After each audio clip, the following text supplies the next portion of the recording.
안녕하세요. 사공중유입니다. 인사드립니다. 저는 동국대학교 의과대학 정신건강의학과에 있습니다. 먼저 2020년 동아시아 시민사회 자원봉사 국제포럼에 저를 초대해 주셔서 진심으로 감사의 말씀을 드립니다. 그리고 오늘 이 포럼에 함께 하신 여러분들께도 감사 인사를 드립니다. 힐링닥터 사공정규가 오늘도 여러분을 응원합니다. 우리나라에 코로나19가 1월 20일 날 첫 확진자가 발생했고요. 2020년 2월 18일 날 코로나19 확진자가 대구에서 발생을 했습니다. 소위 31번 확진자가 첫 발생하였죠. 그리고 이것이 대규모 지역 감염으로 진행되면서 대구에는 코로나19 확진자가 걷잡을 수 없는 속도로 확산이 됩니다. 2월 29일에 대구에서 코로나19 확진자 수가 누적 확진자 수가 2,000명을 넘었고요. 그 당시 하루 확진자 수가 500명에 가까운, 그러니까 코로나 확진자의 증가 수가 최정점에 이르렀습니다. 2020년 그 당시 2월에 대구의 상징 수문시장이 문을 닫았습니다. 수문시장은 조선시대 개장 이래로 한 번도 문을 닫지 않은 시장이었습니다. 대구의 상징이었죠. 대구가 완전히 멈추어 섰습니다. 저는 이것을 보고 제가 의사로서 사명감과 책임감을 느꼈습니다. 저 개인의 힘은 비록 미약하지만은 저의 의료봉사가 코로나19 환자분들에게 힘이 됐으면 좋겠다라는 마음으로 2020년 3월 1일 날 저는 코로나19 거점 병원인 대구의 모병원에서 의료봉사를 시작했습니다.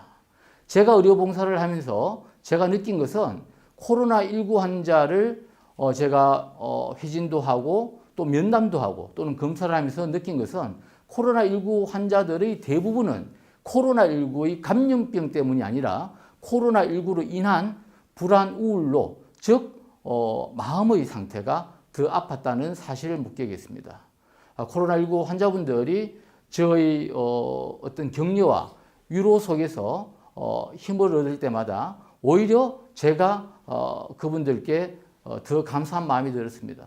그분들은 제게 감사함을 표했지만은 저는 그분들이 감사하면서 저희 정신과 의사로서 사회적 소명감과 정체감을 더 높일 수 있었기 때문이죠. 4월 달에 아마 경기연구원에서 코로나19 불안 우려를 조사한 바가 있는데요. 국민의 47.5%가 코로나19로 인한 불안 우울감을 경험했죠. 다른 말로 하면 국민의 반이 코로나19로 인한 불안 우울을 경험했다는 뜻이고요. 당시에 이제 대구가 코로나19가 가장 이제 심하지 않았습니까? 대구의 경우에는 65.3%가 불안 우울을 경험한 거죠. 즉 대구 시민의 3분의 2가 불안 우울을 경험한 거죠. 또한 코로나19의 스트레스가 우리가 암이라든지 뇌질환이라든지 또는 심장질환 같은 중증 질환보다도 오히려 1.3배나 더 많았다는 보고가 있습니다. 그리고 이후에 모 기관에서 4월, 6월, 9월을 계속 연이어 조사를 했는데요. 코로나19로 인한 불안 우울감을 경험했다는 응답이 각각 54.7%, 69.2%, 71.6%로 계속 증가 추세에 있다는 것입니다. 그래서 제가 오늘 드리고 싶은 말씀은 제가 코로나19를 마주한, 제가 코로나19 의료 자원봉사를 하면서 느낀 그 경험과 이러한 연구조사들로 볼 때 사실은 우리가 코로나19 팬데믹에도 대비를 해야 되지만은 실제로 우리나라 국민들의 여러 상황이나 제가 환자의 경험으로 볼 때는 코로나19 멘탈데믹에 대비해야 된다는 말씀을 드리고 싶습니다. 소위 말해서 감염병에 대한 예방도 중요하지만은 멘탈데믹에 대비한 심리적 방역도 중요하다는 말씀을 드립니다. 불안이란 것은 안전하지 못하다는 말인데요. 불안은 친숙하지 않거나 위협적인 환경에 적응하고자 할 때 나타나는 가장 기본적인 반응입니다. 불안은 인류 태초부터 함께 했습니다. 예를 들면 원시시대에 숲속에서 부스럭거리는 소리가 나타났을 때 이것을 맹수라고 생각하고 피한 인류가 있고 계속 불안해하지 않고 피하지 않는 인류가 있다면 피한 인류가 불안해서 피한 인류가 생존 가능성이 더 높았을 것입니다.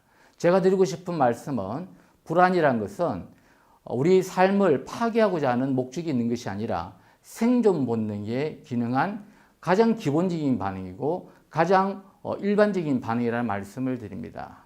물론 우리가 지금 코로나19로 겪는 불안이 있을 수 있습니다. 그러나 우리가 겪는 코로나19의 불안의 대부분은 우리가 두려워해야 할 병리적인 것이 아니라 누구나 그럴 수 있는 또한 지나가는 일반적이고 정상적인 반응이고 이것이 삶을 유지하고자 하는 생존 반응에 기인한 방어 기제라는 말씀을 드립니다. 그래서 제가 말씀을 드립니다. 우리가 코로나19로 겪는 불안에 대한 새로운 해석과 수용을 통해서 창조적 동기와 희망으로 나아갈 수 있다는 말씀을 드립니다. 코로나19에 대한 적정 수준의 불안 좋습니다. 적정 수준의 불안은 우리로 하여금 코로나19 예방행동 수칙을 잘 지키게 해서 코로나19의 감염 방지와 극복에 큰 도움이 됩니다. 제가 그냥 코로나19 너무 불안해하지 마세요 한다고 해서 불안이 경감되지 않을 것 같아서 몇 가지 비교적인 팩트를 근거해서 설명을 드리겠습니다. 2018년 통계청 발표에 의하면 2018년 우리나라는 폐렴으로 매해 23,280명이 사망하고 계십니다. 현재 우리는 코로나19로 441명이 코로나 폐렴으로 사망하셨고요. 비교 팩터 두 번째를 말씀드릴게요. 통계청 자료에 의하면 독감, 인플루엔자라고 그러죠. 독감으로 인한 직접 사망자 수는 연평균 400명이라고 합니다. 또한 독감으로 인해서 독감의 영향으로 폐렴이 되어서 등등으로 사망하신 사례까지 포함한 소위 기여 사망자 수는 연간 2,370명이라고 합니다. 우리는 현재 코로나로 인한 폐렴으로 기여 사망하신 분이 441명이고요.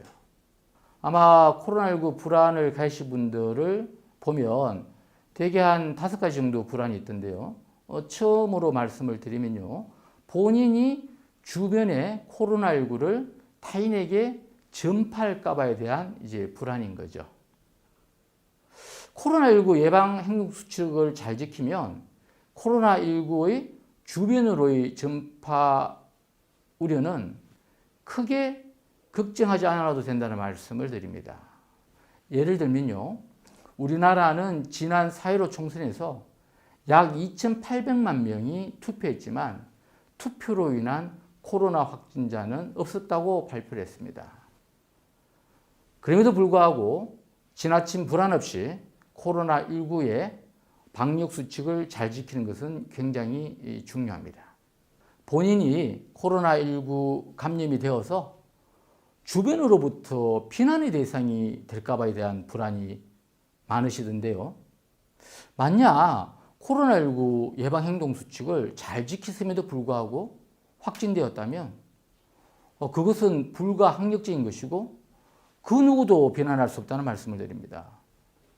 전혀 내가 나의 전염성을 예측할 수 없는 상태에서 다른 사람에게 전염시키려는 의도가 전혀 없는 상태에서 확진이 됐다면 불필요한 죄책감에서 벗어나 코로나19 치료와 회복에 전념하라는 말씀을 꼭 드리고 싶습니다. 오히려 확진을 알고 난 시점부터 스스로 코로나19 예방행동 수칙을 잘 지키고 자가격리하고 또 치료를 잘 받는 것이 더욱 중요하다는 말씀을 드립니다. 우리나라 대한민국 국민의 대부분은 코로나19 환자나 확진자들을 응원합니다.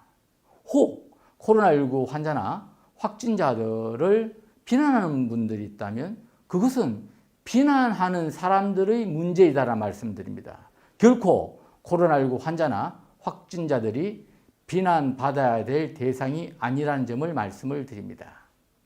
코로나19 환자와 확진자들은 치료를 받아야 할 의학적 환자이고 보호받아야 할 자랑스러운 대한민국의 국민이라는 점을 말씀드립니다. 코로나19 환자와 확진자들의 빠른 쾌유를 응원드립니다. 본인이 코로나19에 감염이 되어서 잘 치료가 되지 않을까봐 또는 사망할까봐에 대한 불안이 있을 수 있잖아요. 만약에 코로나19에 걸리더라도 걱정하지 마십시오. 80%는 무증상이거나 경증입니다. 이는 무슨 말씀이냐? 자신도 모를 수 있을 정도로 그냥 지나가서 그냥 저절로 치유될 수 있다. 또는 경증이면 치료를 가볍게 하면 된다. 이 말씀이고요. 또 나머지 20%도 물론 치료를 하면 됩니다. 특히 우리나라의 의료진은 그 실력이 세계 최강이라는 말씀을 드립니다. 또 한 가지 덧붙여 드립니다. 우리나라의 의료보험제도는 병원의 진료의 문턱이 높지 않습니다.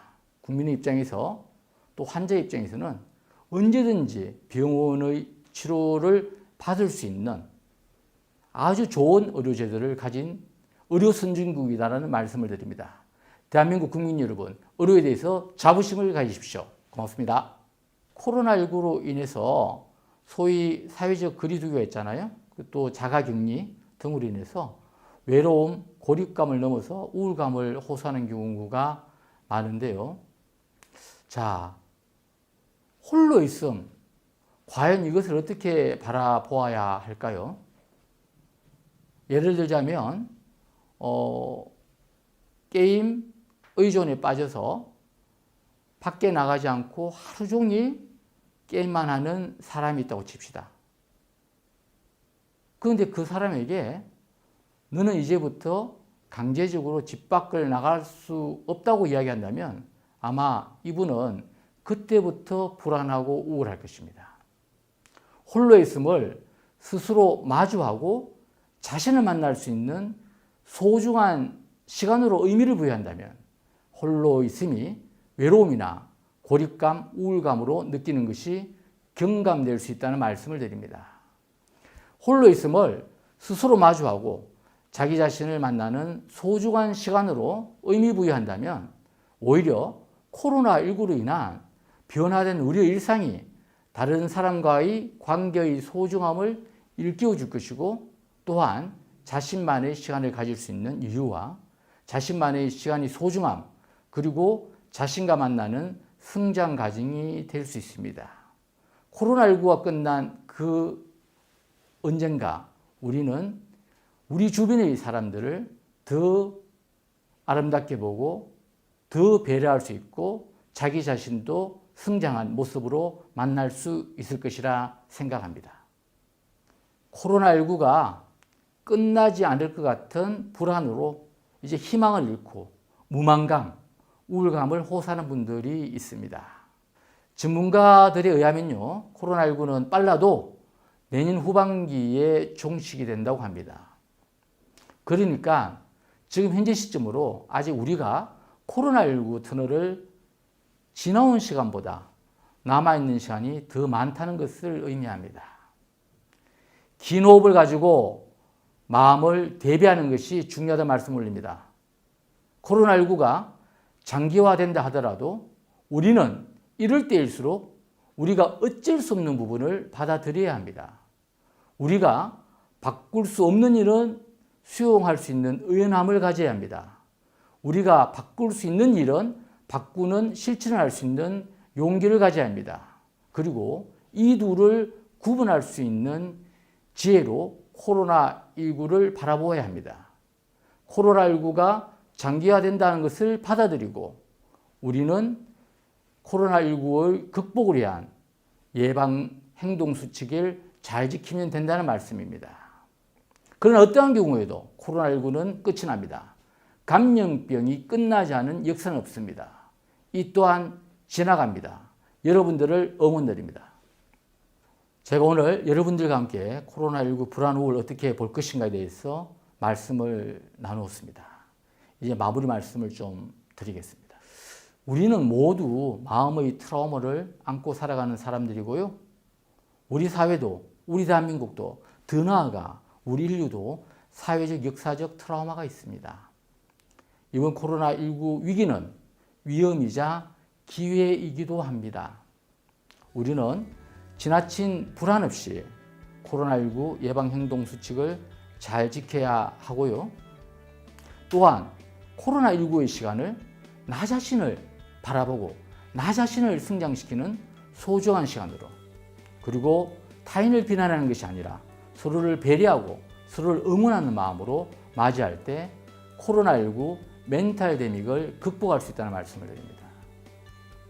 우리와 우리 사회, 더 나아가 우리 인류는 코로나19 스트레스 반응이 아니라 코로나19 후 성장으로 나아가야 합니다. 함께해 주신 여러분들께 감사드립니다. 여러분들을 응원합니다. 고맙습니다.